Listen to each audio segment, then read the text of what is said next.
I'd like to tell you about the strangest secret in the world. Not long ago, Albert Schweitzer, the great doctor and Nobel Prize winner, was being interviewed in London, and a reporter asked him, "Doctor, what's wrong with men today?" The great doctor was silent a moment, and then he said, "Men simply don't think." And it's about this that I want to talk with you.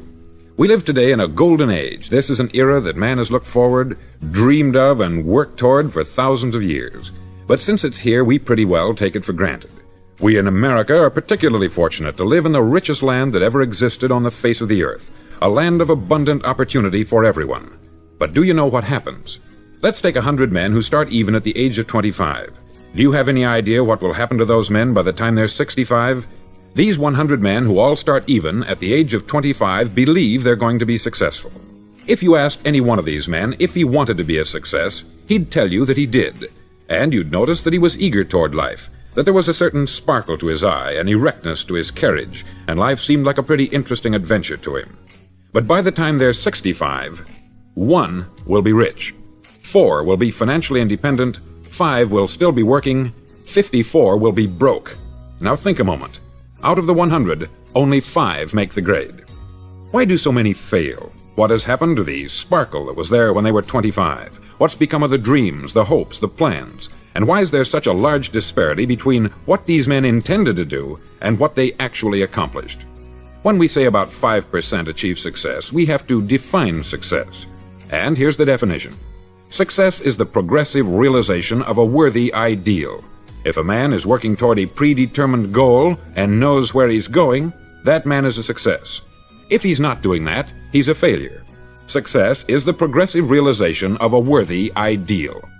Rollo May, the distinguished psychiatrist, wrote a wonderful book called Man's Search for Himself.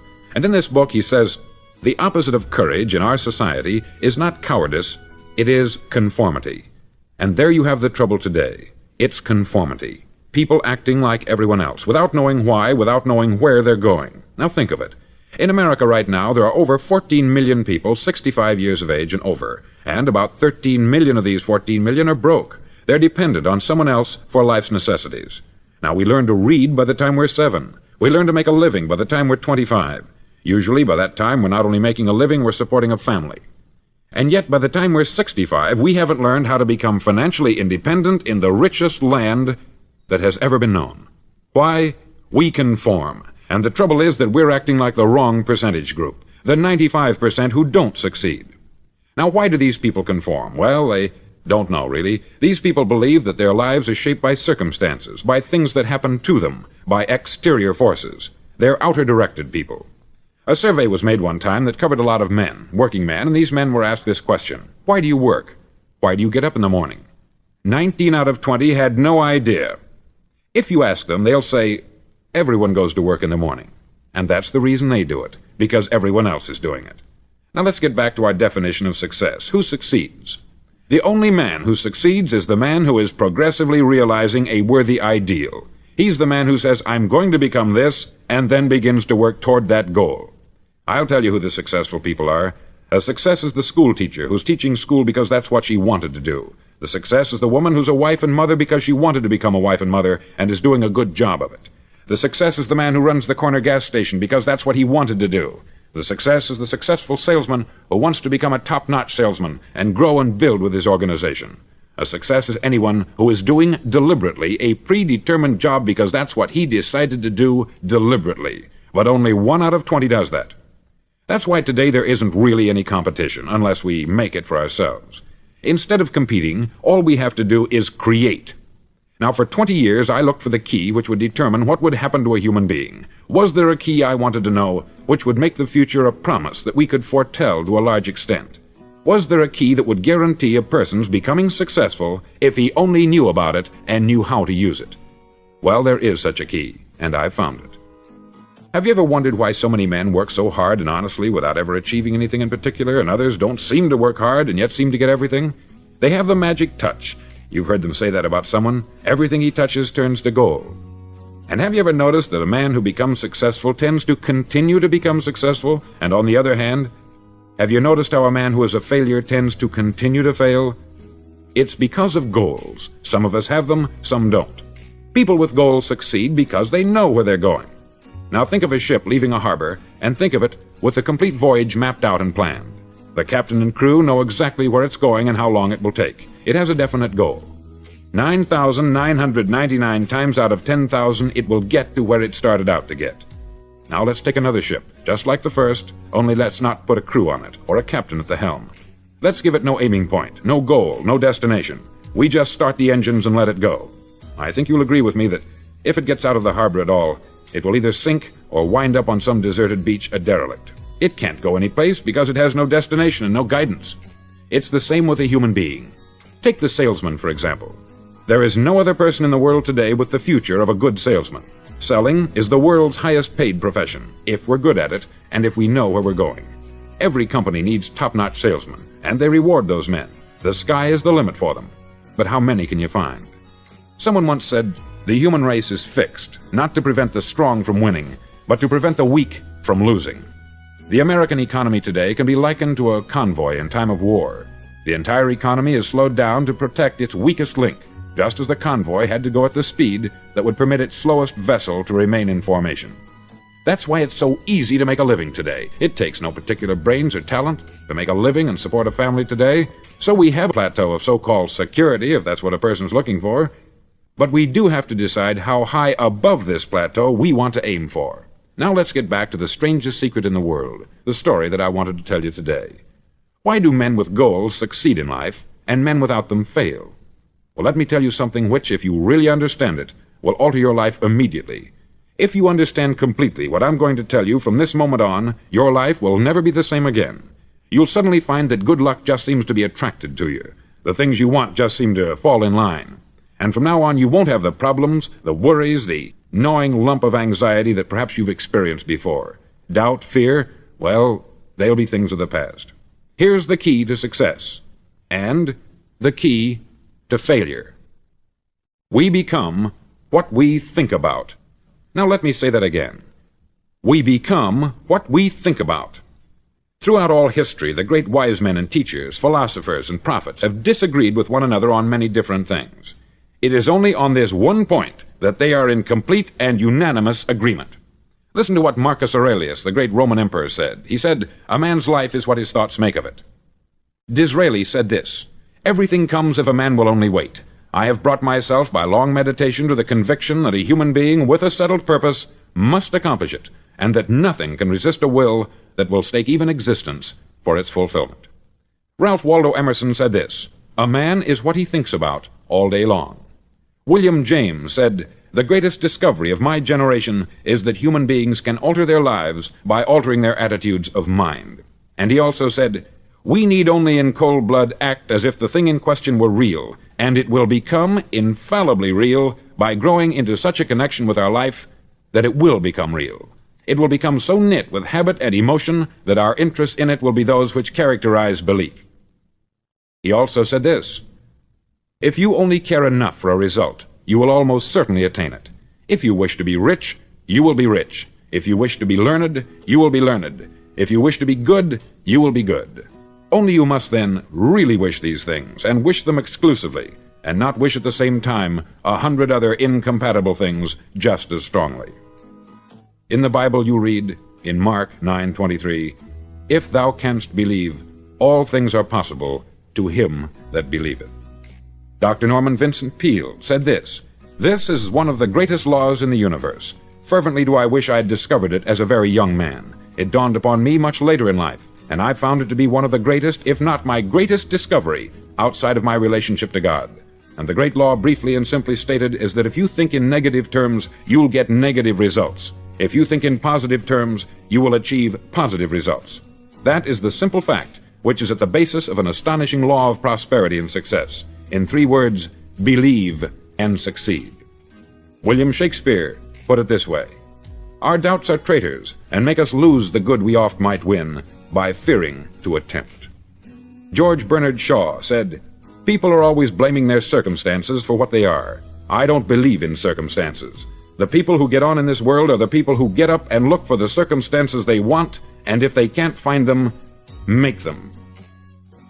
Well, it's pretty apparent, isn't it? And every person who discovered this, for a while believed, that he was the first one to work it out. We become what we think about. Now, it stands to reason that a person who's thinking about a concrete and worthwhile goal is going to reach it, because that's what he's thinking about. And we become what we think about. Conversely, the man who has no goal, who doesn't know where he's going, and whose thoughts must therefore be thoughts of confusion and anxiety and fear and worry, becomes what he thinks about. His life becomes one of frustration, fear, anxiety, and worry. And if he thinks about nothing, he becomes nothing. Now, how does it work? Why do we become what we think about? Well, I'll tell you how it works as far as we know. Now, to do this, I want to tell you about a situation that parallels the human mind. Suppose a farmer has some land, and it's good, fertile land. Now, the land gives the farmer a choice. He may plant in that land whatever he chooses. The land doesn't care. It's up to the farmer to make the decision. Now, remember, we're comparing the human mind with the land, because the mind, like the land, doesn't care what you plant in it. It will return what you plant, but it doesn't care what you plant. Now, let's say that the farmer has 2 seeds in his hand. One is a seed of corn, the other is nightshade, a deadly poison. He digs 2 little holes in the earth and he plants both seeds, one corn, the other nightshade. He covers up the holes, waters, and takes care of the land, and what will happen? Invariably, the land will return what is planted. As it's written in the Bible, as ye sow, so shall ye reap. Remember, the land doesn't care. It will return poison in just as wonderful abundance as it will corn. So up come the 2 plants, one corn, one poison. Now, the human mind is far more fertile, far more incredible and mysterious than the land, but it works the same way. It doesn't care what we plant. Success, failure. A concrete, worthwhile goal, or confusion, misunderstanding, fear, anxiety, and so on. But what we plant, it will return to us. You see, the human mind is the last great unexplored continent on the earth. It contains riches beyond our wildest dreams. It will return anything we want to plant. Now, you might say, well, if that's true, why don't people use their minds more? Well, I think they've figured out an answer to that, too. Our mind comes as standard equipment at birth. It's free, and things that are given to us for nothing we place little value on. Things that we pay money for, we value. The paradox is that exactly the reverse is true. Everything that's really worthwhile in life came to us free. Our mind, our soul, our body, our hopes, our dreams, our ambitions, our intelligence, our love of family and children and friends. All these priceless possessions are free, but the things that cost us money are actually very cheap and can be replaced at any time. A good man can be completely wiped out and make another fortune. He can do that several times. Even if our home burns down, we can rebuild it, but the things we got for nothing, we can never replace. The human mind isn't used merely because we take it for granted. Familiarity breeds contempt. It can do any kind of job we assign to it, but generally speaking, we use it for little jobs instead of big important ones. Universities have proved that most of us are operating on about 10% of our abilities. Decide now, what is it you want? Plant your goal in your mind. It's the most important decision you'll ever make in your entire life. Do you want to be an outstanding salesman, a better worker at your particular job? Do you want to go places in your company, in your community? All you've got to do is plant that seed in your mind. Care for it. Work steadily toward your goal, and it will become a reality. It not only will, there's no way that it cannot. You see, that is a law, like the laws of Sir Isaac Newton, the laws of gravity. If you get on top of a building and jump off, you'll always go down. You'll never go up. And it's the same with all the other laws of nature. They always work. They're inflexible. Think about your goal in a relaxed, positive way. Picture yourself in your mind's eye as having already achieved this goal. See yourself doing the things you will be doing when you've reached your goal. Ours has been called the phenobarbital age, the age of ulcers and nervous breakdowns. At a time when medical research has raised us to a new plateau of good health and longevity, far too many of us worry ourselves into an early grave trying to cope with things in our own little personal ways, without learning a few great laws that will take care of everything for us. These things we bring on ourselves through our habitual way of thinking. Every one of us is the sum total of his own thoughts. He is where he is because that is exactly where he really wants to be, whether he'll admit that or not. Each of us must live off the fruit of his thoughts in the future, because what you think today and tomorrow, next month and next year, will mold your life and determine your future. You're guided by your mind. I remember one time I was driving through Arizona and I saw one of those giant earth-moving machines roaring along the road at about 35 miles an hour with what looked like 20 tons of dirt in it, a tremendous, incredible machine, and there was a little man perched way up on top with the wheel in his hands guiding it. And as I drove along, I was struck by the similarity of that machine to the human mind. Just suppose you're sitting at the controls of such a vast source of energy. Are you going to sit back and fold your arms and let it run itself into a ditch? Or are you going to keep both hands firmly on the wheel and control and direct this power to a specific, worthwhile purpose? It's up to you. You're in the driver's seat. You see, the very law that gives us success is a two-edged sword. We must control our thinking. The same rule that can lead a man to a life of success, wealth, happiness, and all the things he's ever dreamed of for himself and his family, that very same law can lead him into the gutter. It's all in how he uses it, for good or for bad. This is the strangest secret in the world. Now, why do I say it's strange, and why do I call it a secret? Actually, it isn't a secret at all. It was first promulgated by some of the earliest wise men, and it appears again and again throughout the Bible. But very few people have learned it, understand it.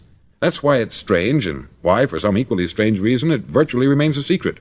I believe that you could go out and walk down the main street of your town and ask one man after another what the secret of success is, and you probably wouldn't run into one man in a month who could tell you.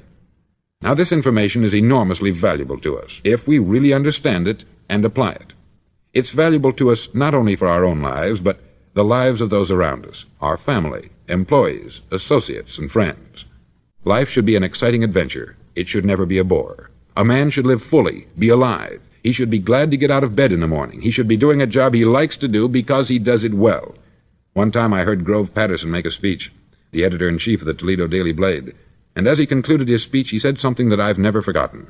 He said something like this: "My years in the newspaper business have convinced me of several things, among them that people are basically good, and that we came from someplace, and we're going someplace.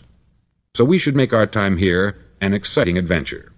The architect of the universe didn't build a stairway leading nowhere." And the greatest teacher of all, the carpenter from the plains of Galilee, gave us the secret time and time again. As ye believe, so shall it be done unto you. I've explained the strangest secret in the world and how it works. Now I want to explain how you can prove to yourself the enormous returns possible in your own life by putting this secret to a practical test. I want you to make a test that will last 30 days.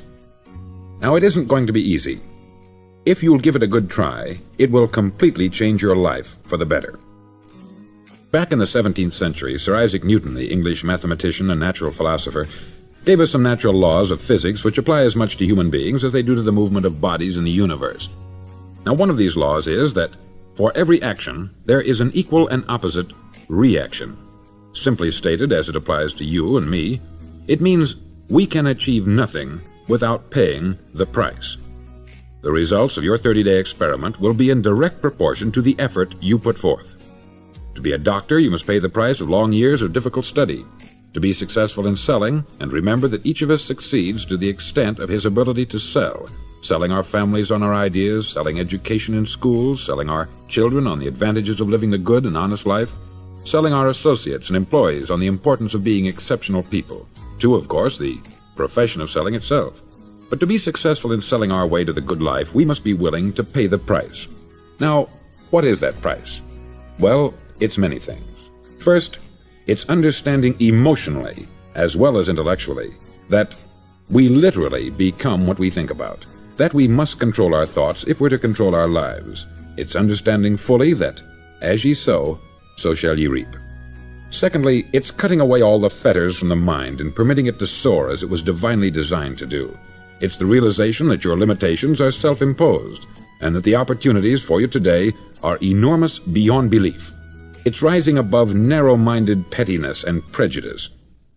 Thirdly, to use all your courage to force yourself to think positively on your own problem, to set a definite and clearly defined goal for yourself, to let your marvelous mind think about your goal from all possible angles, to let your imagination speculate freely upon many different possible solutions, to refuse to believe there are any circumstances sufficiently strong to defeat you in the accomplishment of your purpose, to act promptly and decisively when your course is clear, and to keep constantly aware of the fact that you are, at this moment, standing in the middle of your own acre of diamonds, as Russell Conwell used to point out. Fourth, save at least 10% of what you earn. It's also remembering that no matter what your present job, it has enormous possibilities if you're willing to pay the price. Now let's just go over the important points in the price each of us must pay to achieve the wonderful life that can be ours. It is, of course, worth any price. 1. You will become what you think about. 2. Remember the word imagination. Let your mind soar. 3. Courage. Concentrate on your goal every day. 4. Save 10% of what you earn. And action. Ideas are worthless unless we act on them. Now I'll try to outline the 30-day test I want you to make. Now keep in mind that you have nothing to lose by making this test, and everything you could possibly want to gain. There are two things that may be said of everyone. Each of us wants something, and each of us is afraid of something. I want you to write on a card what it is you want more than anything else. It may be more money. Perhaps you'd like to double your income or make a specific amount of money. It may be a beautiful home. It may be success at your job. It may be a particular position in life. It could be a more harmonious family. Each of us wants something. Write down on your card specifically what it is that you want. Make sure it's a single goal and clearly defined. You needn't show it to anyone, but carry it with you so that you can look at it several times a day. Think about it in a cheerful, relaxed, positive way each morning when you get up, and immediately you have something to work for, something to get out of bed for, something to live for. Look at it every chance you get during the day and just before going to bed at night. As you look at it, remember that you must become what you think about, and since you're thinking about your goal, you realize that soon it will be yours. In fact, it's yours really the moment you write it down and begin to think about it. Look at the abundance all around you as you go about your daily business. You have as much right to this abundance as any other living creature. It's yours for the asking. Now we come to the difficult part. Difficult because it means the formation of what is probably a brand new habit, and new habits are not easily formed. Once formed, however, it'll follow you for the rest of your life. Stop thinking about what it is you fear. Each time a fearful or negative thought comes into your consciousness, replace it with a mental picture of your positive and worthwhile goal. There will come times when you will feel like giving up. It's easier for a human being to think negatively than positively. That's why only 5% is successful. You must begin now to place yourself in that group. For 30 days, you must take control of your mind. It will think only about what you permit it to think. Each day for this 30-day test, do more than you have to do. In addition to maintaining a cheerful, positive outlook, give of yourself more than you've ever done before. Do this knowing that your returns in life must be in direct proportion to what you give. The moment you decide on a goal to work toward, you're immediately a successful person. You're then in that rare and successful category of people who know where they're going. Out of every 100 people, you belong to the top 5. Don't concern yourself too much with how you're going to achieve your goal. Leave that completely to a power greater than yourself. All you have to do is know where you're going. The answers will come to you of their own accord. Remember these words from the Sermon on the Mount, and remember them well. Keep them constantly before you this month of your test. Ask, and it shall be given you. Seek, and ye shall find. Knock, and it shall be opened unto you. For every one that asketh receiveth, and he that seeketh findeth, and to him that knocketh it shall be opened. It's as marvelous and as simple as that. In fact, it's so simple that in our seemingly complicated world it's difficult for an adult to understand that all he needs is a purpose and faith. For 30 days, do your best. If you're a salesman, go at it as you've never done before, not in hectic fashion, but with the calm, cheerful assurance that time well spent will give you the abundance in return you deserve and want. No matter what your job, do it as you've never done it before for 30 days. And if you've kept your goal before you every day, you'll wonder and marvel at this new life you've found. Dorothea Brand, outstanding editor and writer, discovered it for herself and tells about it in her fine book, Wake Up and Live. Her entire philosophy is reduced to the words, act as though it were impossible to fail. She made her own test with sincerity and faith, and her entire life was changed to one of overwhelming success. Now you make your test for 30 full days. Don't start your test until you've made up your mind to stick with it. You see, by being persistent, you're demonstrating faith. Persistence is simply another word for faith. If you didn't have faith, you would never persist. If you should fail during your first 30 days, by that I mean suddenly find yourself overwhelmed by negative thoughts, you've got to start over again from that point and go 30 more days. Gradually your new habit will form, until you find yourself one of that wonderful minority to whom virtually nothing is impossible. Don't forget the card. It's vitally important as you begin this new way of living. On one side of the card, write your goal, whatever it may be. On the other side, write the words we've quoted from the Sermon on the Mount. Ask, and it shall be given you. Seek, and ye shall find. Knock, and it shall be opened unto you. Nothing great was ever accomplished without inspiration. See that during these crucial first 30 days, your own inspiration is kept at a peak. Above all, don't worry. Worry brings fear, and fear is crippling. The only thing that can cause you to worry during your test is trying to do it all yourself. Know that all you have to do is hold your goal before you. Everything else will take care of itself. Remember also to keep calm and cheerful. Don't let petty things annoy you and get you off course. Now, since making this test is difficult, some may say, well, why should I bother? Well, look at the alternative. No one wants to be a failure. No one really wants to be a mediocre individual. No one wants a life constantly filled with worry, fear, and frustration. Therefore, remember that you must reap that which you sow. If you sow negative thoughts, your life will be filled with negative things. If you sow positive thoughts, your life will be cheerful, successful, and positive. Now, gradually, you will have a tendency to forget what you've heard on this record. Play it often. Keep reminding yourself of what you must do to form this new habit. Gather your whole family about and listen to what's been said here at regular intervals. You know, most men will tell you that they want to make money without understanding the law. The only people who make money work in the mint. The rest of us must earn money.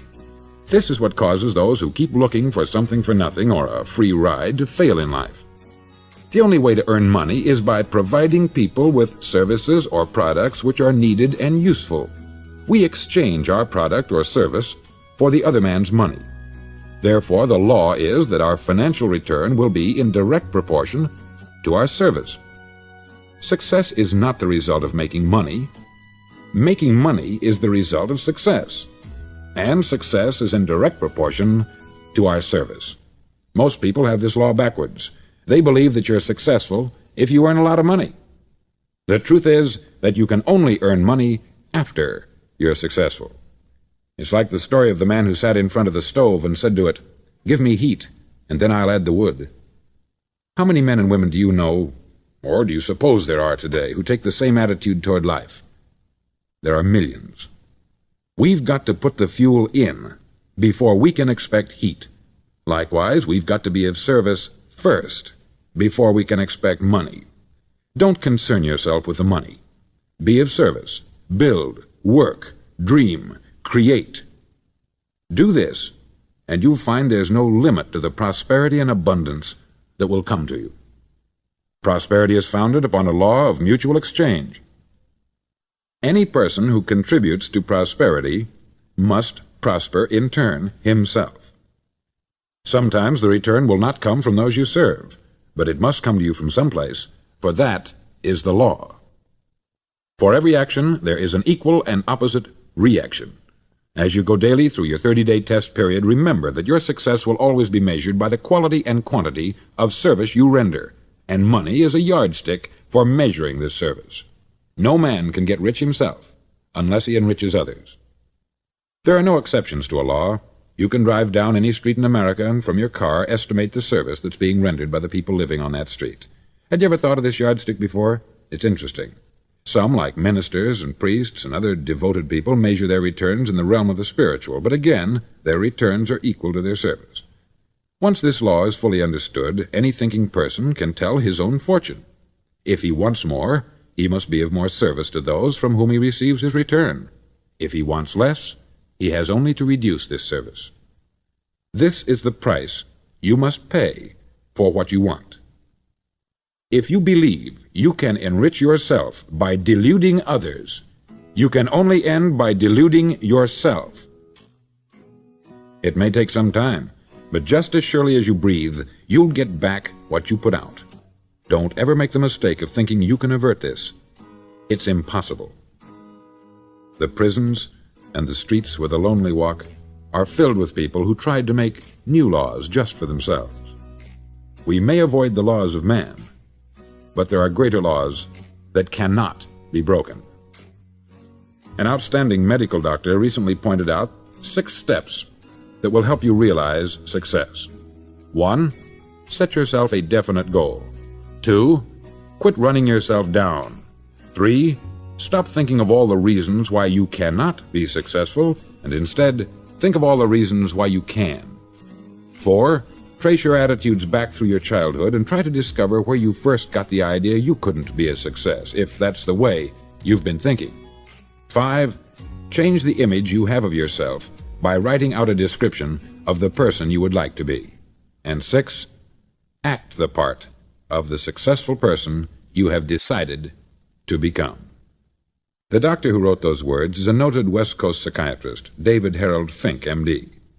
Do what all experts since the dawn of recorded history have told you you must do. Pay the price by becoming the person you want to become. It's not nearly as difficult as living unsuccessfully. Make your 30-day test.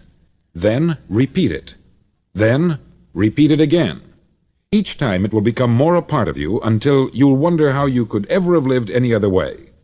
Live this new way, and the floodgates of abundance will open and pour over you more riches than you may have dreamed existed.